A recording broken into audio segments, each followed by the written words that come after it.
Mindanao, handa na ba kayo? KB, Kilos Pronto.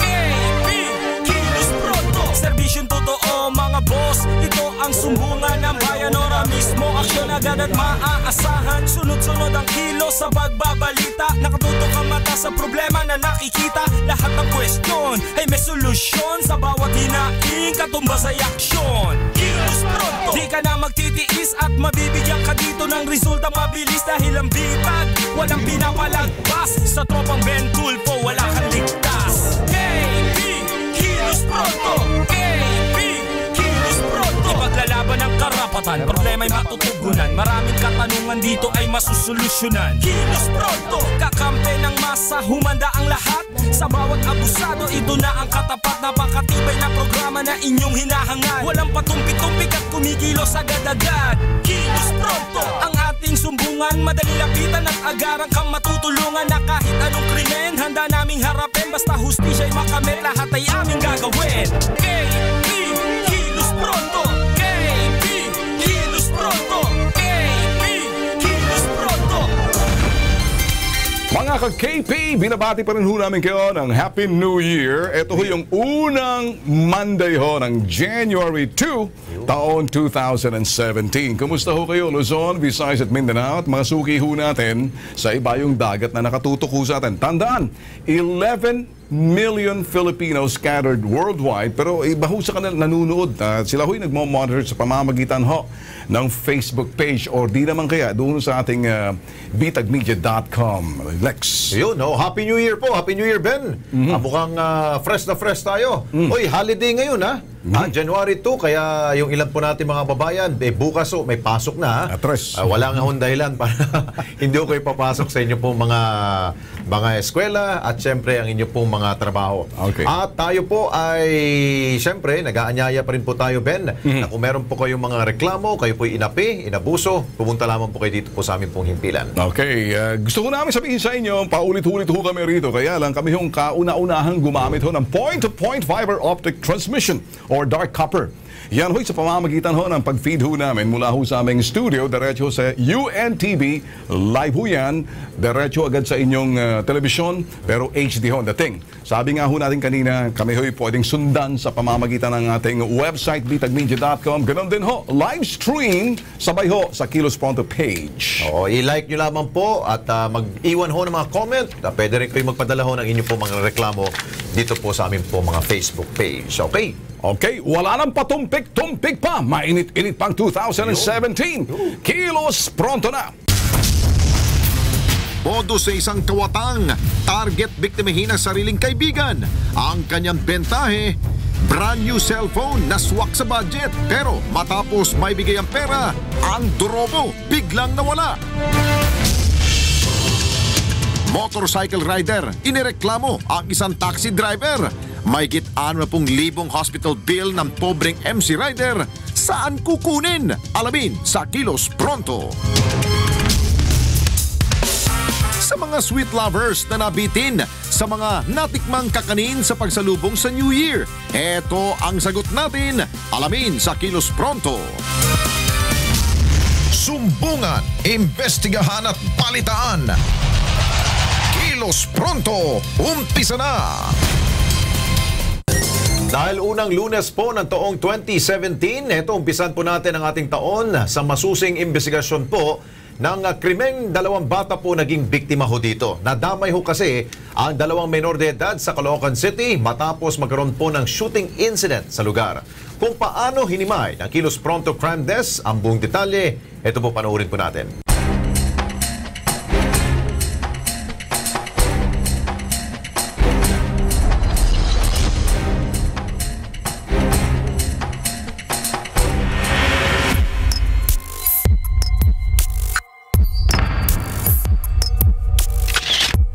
Sa mga larawang ito na in-upload sa Facebook, makikita ang 2 katawan ng babae na wala ng buhay at nakahantusay sa Phase 6 Barangay 178, Camarin, Caloocan City.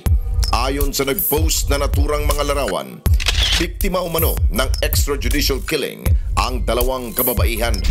Pinaghinalaan kasi silang mga tulak ng iligal na droga sa kanilang lugar. Ngunit hindi lang pala sila ang naging biktima ng naturang pamamaril.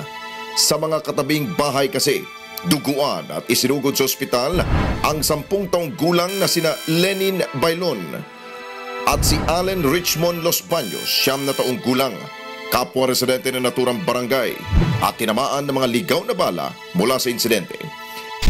Ayon sa 69 anyo sa si Eduardo Albano, nakita niya raw kung papaano tumakbo papasok si Lenin at di kalaunay humandusay na lamang sa loob ng kanilang tahanan. Nadinig ko na putukan at sunod-sunod.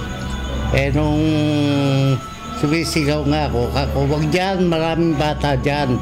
Dahil itong lugar namin, puro bata.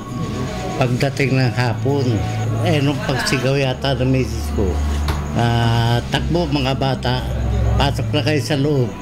Nagtakbuhan, pero si Lenin yata, nandun yata. Napasunod sa mga bata. Nung isa nagsabi sa akin, nakita niya pagpasok niya, nakatayo, nakagano si Lenin. Nung pagtalikod niya, lumabas siya, pagparap niya, nakita niya nakadapa na. Dagdag pa niya, tumutulong lamang sa kanyang asawang kapitbahay nilang si Lenin sa pagtutupi ng punda ng unan ng mangyaring pamamaril. Kaya si Lenin, mabait na bata yan. Nakakatulong na misis ko yan, pagtataytay nung mga punda, tupido, ganyan. Tapos di na malayo na misis ko. Mga oras na yun, misis ko nandiyan dyan. Nagtataytay. Ngayon ay nagtitrim siya. Agad na naisugod si Lenin sa kalapit na ospital. Ngunit, dineklara rin itong dead on arrival dahil sa tinamong tama ng bala sa kanang kilikili nito. Bagay na hindi matanggap ng ama ni Lenin na si Rodrigo Bailon o mas kilala sa tawag na Rod. Ayon kay Rod, halos pagsukluban daw sila ng langit at lupa sa nangyaring ito sa kanyang anak. Tinanong ko yung anak ko, sabi, tatay, wala na si Lenin, bumigay na. Kaya doon ako nag-umiyaw, bakit nyo ginanyan yung aking anak? Nangangarap pa lang para maging guro. Sa loob ng 9 na taong gulang pa lang siya at magbe-birthday pa kako siya. Ng December 5, kinalunisan. Bakit nyo pinatay, pinaslang, at pinagbabaring? Malamping at mabait na bata raw si Lenin. At dagdag pa ni Rod, tumutulong pa nga raw ang bata sa pagkayod.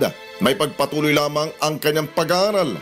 Nakita ko yung pagtutupi, pagtitrim ng punda ng unan tapos ng kurtina. Sabi ni Ate Erna po, pwede ko magtupi. At sa nakita ko talagang kumisang kapos kayo.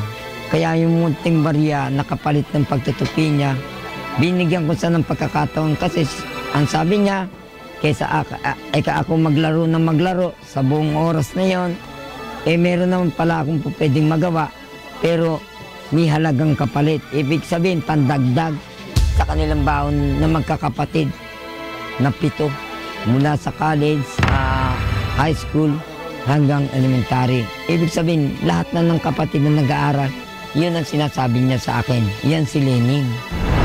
Sa pagkawala ni Lenin, hindi lamang ang kanyang pamilya ang labis na naapektuhan.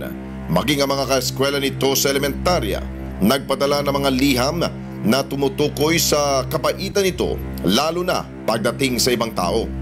Eksklusibong nakuna ng Kilos Pronto Crime Desk ang mga tagpo sa huling lamay ni Lenin. Dito, pinabot ng pamilya niya ang pigating kanilang nararamdaman sa biglang pagkamatay ng biktima. Mensahe ko lang sa inyo, kailanman wala kaming inagrabyado dito. Kami ang inagrabyado, kami ang inaaway. Nakikita niyo yung nangyari. Inosenteng bata. Itigil na, tapusin na. Para nung kasi, huwag na tayong magkaroon ng agam-agam sa ating sarili. Pati mga anak nyo, pati mga apo nyo, pati mga kabataan dito na muli itong sasabog ulit. Samantala, isa pang batang nadamay sa barila na si Alden Richmond na swerteng nabuhay. Patuloy pa rin hinihilom at kinakalimutan na madilim na yugtong ito sa kanyang pagkabata. Habang ang hanay ng kapulisan ng Caloocan City nangakong magsasagawa ng malalimang investigasyon sa naturang insidente. matapos idineklara ng Administrasyong Duterte ang mariing pagkondena sa paggamit ng ipinagbabawal na gamot. Kalinsabay nito ang pagdami rin ng mga bilang ng mga katuwang parang kabuting nagsusulputan sa tabi ng mga daan.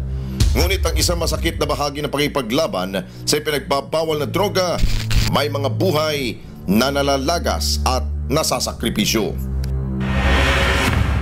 Okay, siguro Ben, pakinggan muna natin ang gagawing aksyon ng Caloocan PNP ukol dito sa nangyaring ito. Panoorin natin. Alam ko mayroon may report na tungkol doon. Parang ini-encourage na nila yung na mag-file ng parang complaint to sa sa headquarters. I-attend na sila. Ayun ang pagkakaalam ko. O madali lang pala, Ben, di ba ang importante lamang dito dahil meron hong sibilyan na nadamay dito, siguro i-amend lang, lagyan siguro based dun sa inyong investigasyon, dahil ito po ay bakbakan ito na sinasabi vigilante group daw kontra ho dito sa mga drug addict. Nadamay lang. Yun, nadamay lang. Kaya napakahalaga talaga, Lex, ng blatter natin. Ano? Yes. Kapag medyo kulang ka dyan, kahit naman sa barangay, kapag hindi na kompleto, nagkakaroon ng sigalot tulad nito. O dahil baka siguro ang pamilya may hinahabol rin silang claim para ho dito sa dalawang batang ito. Kawawa naman. Ito naman, Lex. Kasama natin sa studio ngayon si Melanie Loberio. At itong dapat natin malaman, Lex, yung wrongful termination. And alamin muna natin kay Mrs. Melanie, pakisalaysay ng mga bilisan lang. Ano bang nangyari dito sa pinagtrabahuan mo? Bali po kasi sir, buntis po ako. Bali maglilib lang po sana ang gusto ko sa company ko. Ngunit ang sabi po sa akin, 2 months lang daw po ang leave. Kailangan daw po akong gumawa na lang ng resignation dahil hindi naman daw po ako agad makakabalik sa pinagtatrabuhan ko. Resignation kasi humihingi ka ng maternity leave mo na kay buntis noon. Okay. So ano nangyari? Tapos sir, ginawa ko po, napasulat po ako ng resignation. Napilitan ka? Napilitan na rin po ako dahil po tuwing pupunta po kami sa company namin, nagsisiin naman po kami para po meron kami panggastos, pauwi. Ngayon sir, nagkataon po walang-wala po talaga ako. Kaya alam ko po yung ugali ng company ko, hindi po ako pa kapag cash advance kung hindi ko po susundin yung gusto po nilang mangyari. So sa makatuwid, na-pressure ka, gumawa ka ng resignation letter? Opo. O doon. Sa tapos nung gumawa ka ng resignation letter mo, nag-resign ka, pero ano nangyari? Ikaw doon, kumusta naman yung maternity leave mo noon? Maternity benefits mo? Wala pa po sir. Bali, on process pa po. Pagkapanganak ko daw po, pipirmahan naman daw po nila yung maternity ko. Okay. Nakapag-file po ako ng MAT1, pero ito na po yung pinapile ko po yung MAT2 pagkapanganak ko po. Ang sabi po, wala na raw po ako record sa kanila. COE lang daw po ang makukuha ko. May problema tayo dyan. Dahil yung maternity leave mo talagang sa batas, meron dapat yan. Opo. 2 months, okay? Sige, pero sa SSS to na magagawan to ng parte to. Kausapin natin sa linya ng telepono si Lilibeth Soralvo, na Media Relations Officer ng SSS. Ma'am Lilibeth Soralvo, nandiyan kayo sa linya ngayon?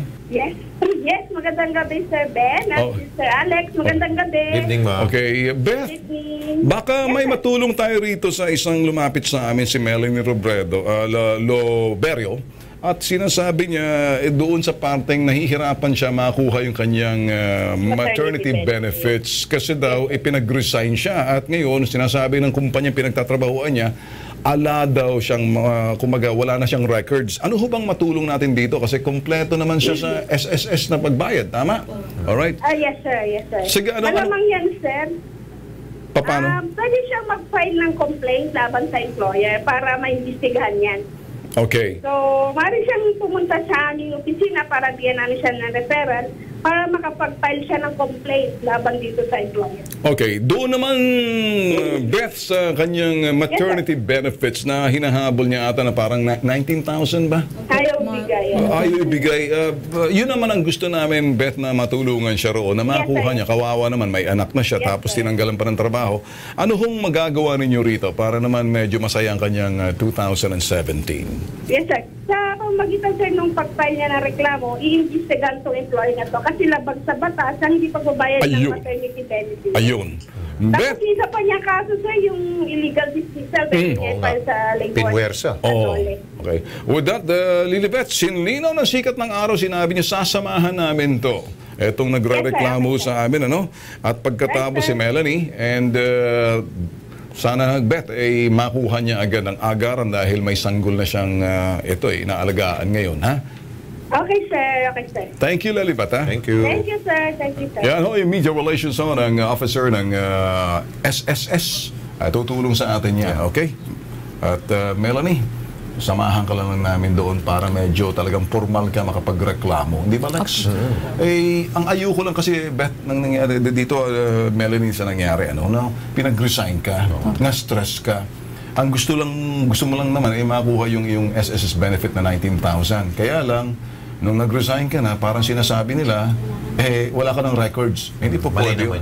Mali yun. Okay? So, sasamahan ka ng Kilos Pronto dyan. Pag mo sa bato, makukuha mo yan. Okay? Alright. At sa aming pagbabalik, motorcycle rider na nabundulo ng taxi, hindi raw sasagutin ng tsoper. Rider, nagre-reklamo dito sa Kilos Pronto. At negosyante sa Pangasinan uminom ng King's Herbal. Ito, kilala na ito bilang alternatibong lunas sa kanyang sakit. Ang kanyang totoong kwento mamaya abangan.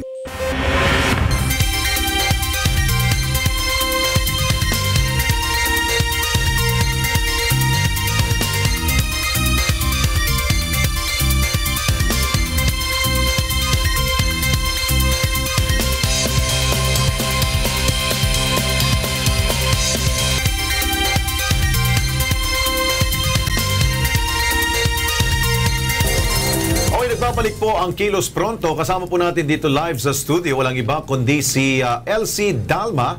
Siya po yung live-in partner po ng motoristang nabundol ho ng taxi. Reklamo ho niya, nabunggo kasi ho, ito makikita ho ninyo, ito po si Isagani de los Santos. Ito po yung kanya pong live-in partner. Binangga ho sila ng taxi may plakang UVP 625. At habang sila po bumabagtas po dyan sa East Avenue Corner de Aquino Street noong October 21 po yan, bandang 1:30 po ng hapon. At kausapin po natin si Miss Elsie. Miss Elsie, ano ba nangyari? Bakit kayo tinakbuhan itong taxi driver? Wala ba siyang puso na nakita naman niya, nakahandusa yung mister mo? Ano po, noong October 21 po, dinala po yung asawa ko sa sa Diosdado. Sa Caloocan po yun. Tapos pagdating po ng 3 o'clock po, sinundo po ako ng mga rescuer. Okay. Tapos po, pina-x-ray po nila, hinanap ko po yung taxi driver. Ang sabi daw po, pumunta daw doon, sabi daw po babalik. Pag mag-alas 10 na po ng gabi, sir, hindi po siya pumupunta. Okay. Siyempre po, ako po bilang asawa, natakot na po kasi wala po talaga kaming pera dahil po sa sahod po talaga siya. Dala-dala ko po yung anak kong 2 taon. Tapos po, nung na-x-ray na po siya, nanghiram po kami sa kasamahan niya sa trabaho ng pera para pang pa-x-ray.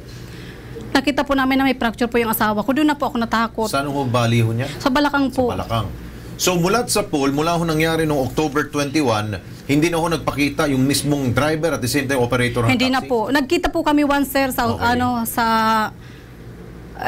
yung station ng police. Okay. Sa Caloocan po, sa may Sangandaan. Nag-usap po kami. Tapos sabi niya po sa akin nung Eric, ilista ko lang daw po. Sabi ko, sir, paano po nyo ililista? Malaki na po ang namin, nagagastos po namin. Saan siya? Sabi ko, nasa hospital po. Magkano na ho ng gagastusin ho ninyo? Yung bakal po, sir, 200,000. Alam niyo po, sir, sa totoo lang, pinamalimos ko po yun. Tapos po yung bill po, may bill po ngayon kami sa hospital. Nag-promissory note po lang ako. Nakilala mo ho ninyo kung ano pong pangalan ho ng driver? Opo, si Kuya Ebing po. Yung yung si complete name ho niya? Hindi ho ninyo nakuha? Nakuha ko po na doon po sa blatter, sa Prestige. Sino hong operator nitong taxi nito? Hindi ko nabasa, sir. Basta. Ito, Blacktop Corporation. Opo, yan po yun. Opo, Blacktop Corporation ang operator po nitong taxi na nakabanggaw sa inyo. Siguro, idudulog ho natin ito sa LTFRB dahil para ho matawagan ito at mabigyan ho ng show cause order at matawagan dahil po pananagutan ho niya ito. Yes, lumabas ba ho sa police report na kasalanan ho talaga ng taxi driver ho? Opo, sir. May kumpleto po ako, sir, ng dokumento, sir. Okay. Ano ba nangyari ho? Paano ho niya ba binangga kayo? Nakasakay po siya, sir, ng taxi. Yung driver po nasa unahan po si kuya po. Tapos nandito po yung asawa ko sa likod niya po. Bigla daw po siyang lumiko, hindi po siya ng signal light. Natumba po siya. Okay. Kasama ka doon? Hindi po. Oo. Yung asawa ko po nakikinto niya po nasa kasama hospital. ka doon sa pangyayaring ito. Okay. Anyway, dahil may pananagutan naman itong taxi driver at nangako naman, no? Na itong operator, nagkita ba kayo ng operator?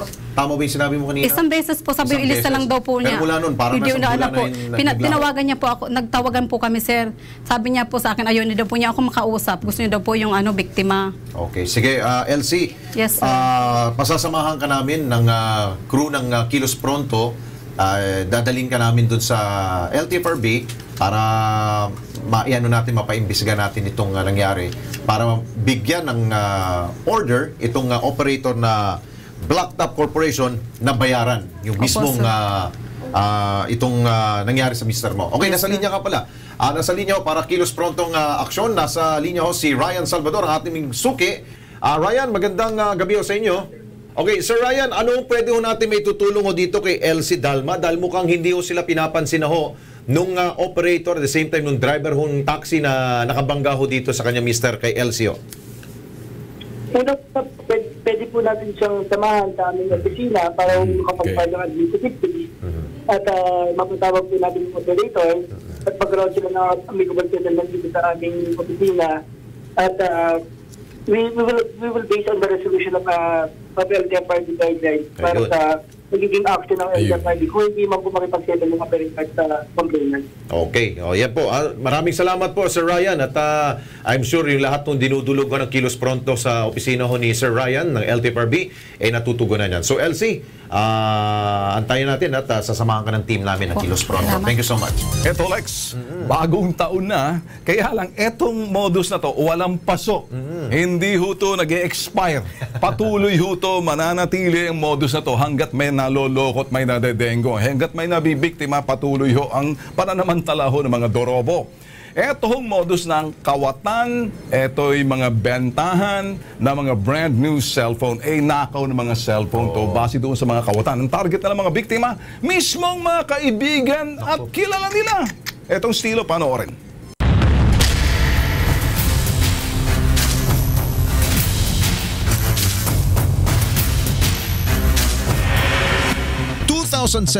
na, pero marami pa ring mga kawatan ang hindi nagbabago at patuloy pa rin sa panggugoyo. Tulad na nangyari kay JM, 23 anyos, hindi niya tunay na pangalan. Isang mensahe ang kanyang natanggap sa social media mula sa kaibigan niyang si Wilson Herrera. Inaalok daw siyang bumili ng brand new cellphone. Ang halaga, 7,000 piso. Inalokan niya po ako kung gusto ko raw po kumuha ng cellphone sa kanya. Ang presyo daw po is 8K. Gagawin na lang daw po niyang 7.5. Dahil sa mababang presyo, mabilis kinagat ni JM ang alok ni Wilson. Ang pera, pinadala niya sa pamamagitan ng Money Remittance Center. May babayaran daw pong 3,000 for reservation. Bale, nakapaghulog po ako sa kanya ng 4K. Sabi niya po, binayaran na muna daw po niya yung for reservation. Yun po sabi niya. Ang nangyari po, hinuhulog-hulugan ko na po dahil yun nga po, akala ko po may utang ako sa kanya dahil dun po sa may reservation po ng cellphone. Ano lang naman po, nung una po kasi talaga, ang habol ko lang po talaga, may balik po kasi yung pera ko kasi halata naman po, ilang beses na po niya kaming niloko eh. Dumating pa sa punto, sabi niya po, ibabalik na po niya yung pera kasi binablatter po niya kami, namin po siya sa Arayat. Pero matapos may padala ang perang nagkakalaga ng 3,000 at 500 piso, si Wilson biglang naglaho. Sa Facebook, pinlock na rin siya ni Wilson. Maging ang kanya mga tawag at text, hindi na rin daw sinasagot.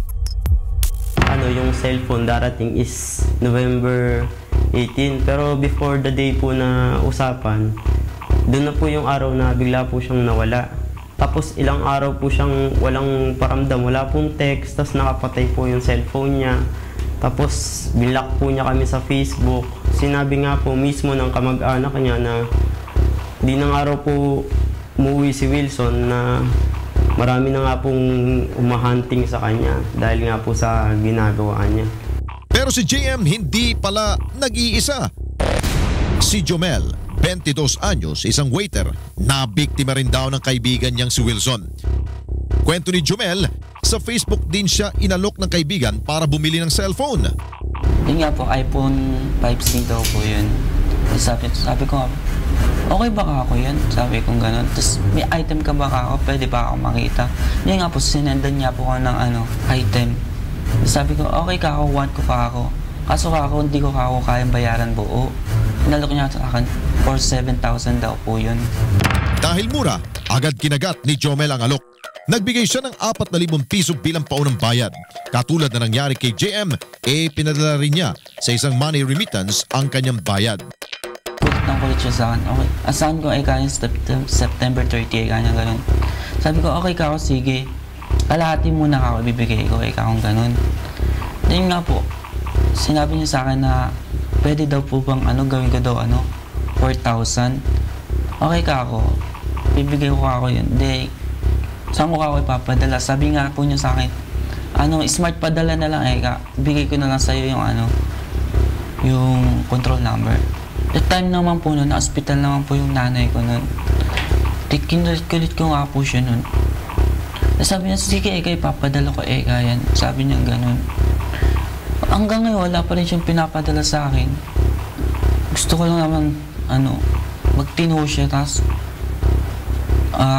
tigil na niya yung ginagawa niya kasi yung pinaghirapan ng ibang tao siya yung nakikinabang.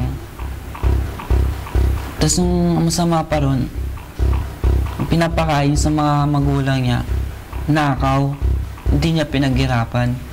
Siguro marami din siguro kasi dahil rin po nag-aabot sa kanya. Tinanong ko naman po yung pinsan niya, sabi niya talagang gawain niya daw po doon ni Wilson yun. Pero gaya ng inaasahan, matapos makapagbayad, hindi na niya mahagilap si Wilson. Wala po siyang binigay. Ang sabi daw po, wala pa raw po yung item. Sabi ko, ano nga ako yan? Niloloko mo na lang yata ako, sabi kong ganun. Kung wala ako ibibigay na item, ibalik mo na lang ako yung pera ko.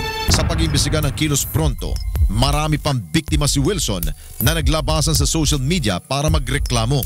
Kasulukuyang pagala-gala at aktibo pa rin sa social networking site itong si Wilson Herrera. Sakaling makatanggap ng mensahe mula sa kanya, huwag maniwala para hindi mabiktima. Ikaw, Lex, ang tingin mo? Kapag online talaga wala tayong habulo dito. Pero kung kilala ninyo, dahil sabi kaibigan nila, siguro pwede ninyong pailan kagad to ng kaso. Yes. Pwedeng estapa yan dahil mukhang kinuha nila yung pera ninyo at may lakas loob pang binlock yung mga mga kaibigan niya. Okay. Talaga naman pag online talaga. Kaya ako naman, Lex, maganda sabihin na natin sa inyo, mag-iingat kayo sa mga transaksyon ninyo. Maaari ito'y simple, sasabihin nyo online, magkakaibigan. Kaya lang kuminsan nahahaluan nila yung modus Namomodify nila ang modus. May kumbaga parang ini-inject nila ng panibagong modus, kaya hindi mo na sila kuminsan makilala. Akala mo simpleng modus pero may pagkakomplikado ng konti. Halimbawa, ginamit mong social media, may mga kaibigan ka, pagkatapos mo yan, naging kaibigan mo na. Bandang huli, pag hinahabol mo sila, block na. Siguro, tama ka dyan, Ben. Pero mas maigi siguro kung gusto ninyong bumili sa isa pong online shopping, yung siguro kilala. Marami naman po tayong kilala. Huwag na tayong magbanggit kung ano po yung mga online shopping po dyan. Meron po mga legit na mga online shopping. Pero dito, sa mga ganito, sa Facebook ko ninyo nakilala, abay, ingat na lang po tayo dahil wala tayong laban po dyan.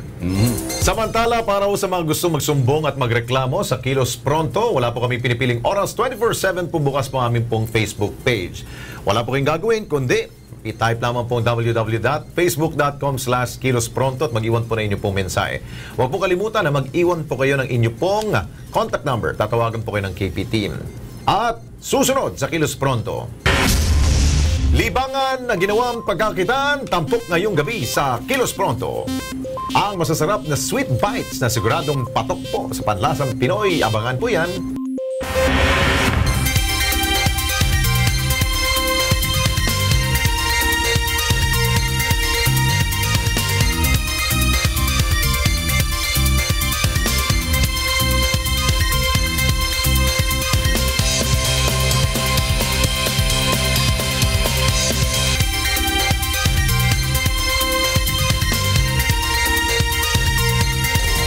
Nagbabalik pong Kilos Pronto. Ben, di ba katatapos lamang po ng New Year celebration? Siguradong marami pa rin ho kayong handa dyan, ha? O para sa mga may hangover pa dyan, hindi sa alak, ha? Kundi sa mga sweet delights sa inyo pong hapagkainan, may dagdag pa kami pong patikim o pampatakam. Ito po, panoorin po natin.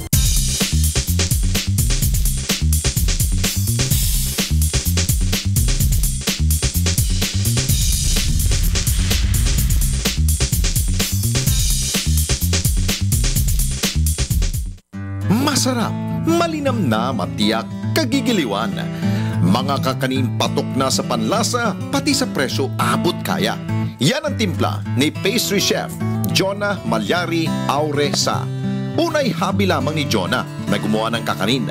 Subalit dahil naging in demand ang mga kakanin at maraming gustong umorder online, naisip niya na mag-aral at kumuha ng baking course. Simula yung pagbe-bake ko, una-una kasi matakaw akong tao. So, kapag may natitikman akong masarap, gusto kong malaman paano siya ginagawa, anong sangkap niya. And then, after ko mag-bar, na-stress ako. So, naisip ko yung baking, isa siya sa effective na stress buster. Yun. So, habang nagbe-bake ako, nawawala yung stress ko hanggang sa natutuwa ako pag nakikita ko yung finished products. And then, nasasarapan yung mga pinapatikim ko. And then, eventually, nag-order na sila. Kaya, ayun, doon ko na naisipan na gawin ng business itong aking hobby. Ang kanya mga kakanin, online niya din dinidisplay. Malaking tulong rin sa atin yung social media like Facebook. Pinupost ko lang doon yung aking mga finished products and then may mga friends na tumatawag, nag-PPM na order hanggang sa dumami na dumami. Patok sa kanyang online business ang cassava cake at leche flan. Yung ating cassava, ito po ang aking bestseller. At second po ang leche flan. Ipinakita ni pastry chef Jonah ang sekreto ng kanyang paggawa ng masarap na cassava cake. Ang ibibigay ko po sa inyo ngayon ay aking bestseller na cassava cake. At ito po ang mga ingredients. Cassava cake na in-rate, gata ng nyog, white sugar, eggs, ikalawang gata, and condensed milk, melted butter, at cheese.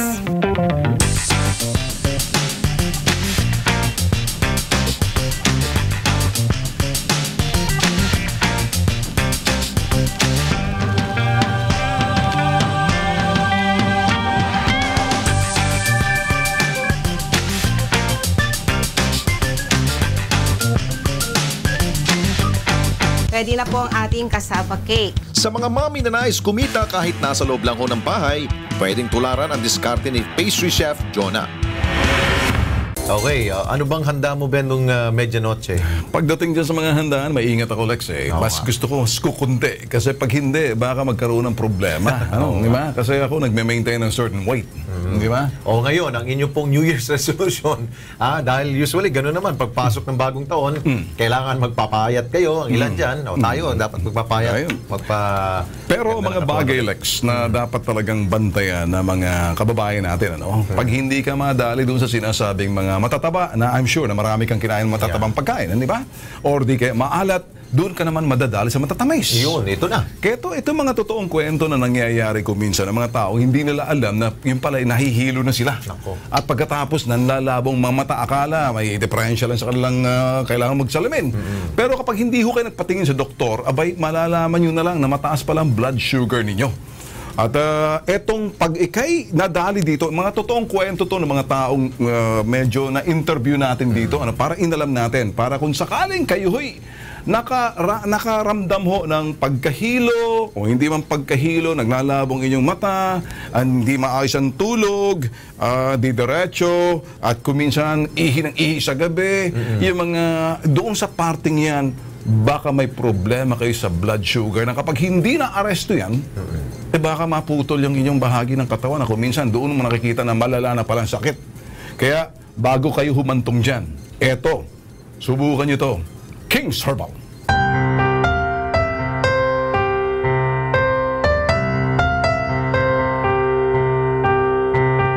Nalaman ko lang po na may diabetes ako nung ako'y nahihilo at nalalabo ng aking mata. Hindi ako makatulog sa gabi, nahihilo, tapos parang bigat ng katawan ko paggising ng umaga.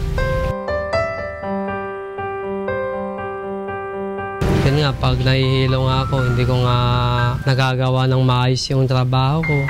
Pati pagsukli sa customer ko, minsan kulang, minsan sobra.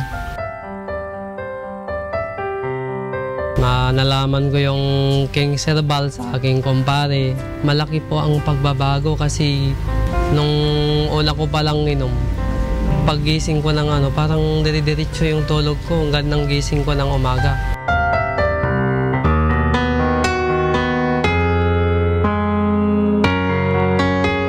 Unti-unti yung paningin ko lumilinaw, pati yung BP ko nagno-normal. Pag inom ko ng katagalan, unti nagbabawas yung taas ng blood sugar ko hanggang sa mag 120 na gano'n. Hanggang sa bumababa.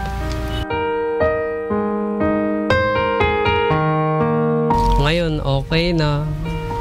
Nung nakaraang araw, maghapon ako naghakot ng buhangin, hollow blocks.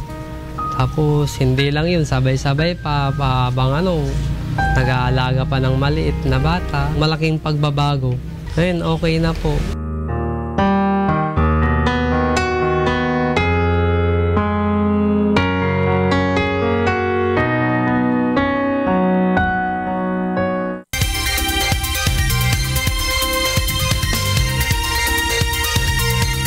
Okay, bago tayo magtapos, ano nga ba ang na mga kasuotan ngayong 2017? Mapa-fashion man yan, pagkain at mga pinaniniwalaang do's and don'ts para lapitan ng swerte. Ito, panoorin po natin ang aming All Points Bulletin.